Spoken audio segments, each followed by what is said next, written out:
ရှင်နဲ့နေ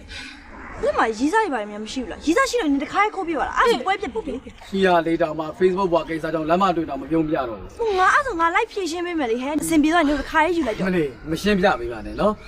ဟိုငါလေးအမှန်တိုင်းပြောရတယ်အိမ်လေးကိုအကျော်သဘောလောက်ပဲ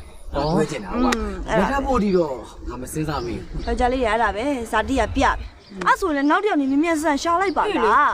ဒီစားတယောက်ရှာလွယ်များအောက်မေ့နေတာဟမ်ရလာအောင်လဲငါချစ်အောင်ပါလေငါအိမ်တော်တစ်ခုကိုမချစ်ဘဲနဲ့ငါမတိဆောက်ရှင်ဘူးငါ့ဥသာပြောတာနင်းအောင်ရီးသားမရှိဘူးလားရှိဘူး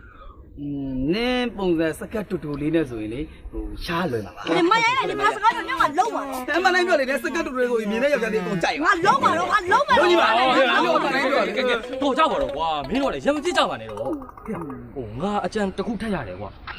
ငါပြောဆိုလုပ်ကြည့်ပါလားဟောကွာဟိုမင်းတို့မိဘတွေရှေ့မှာဟိုသူတို့မကြိုက်တာတွေကိုမင်းတို့လည်းလုပ်ကြည့်ပါ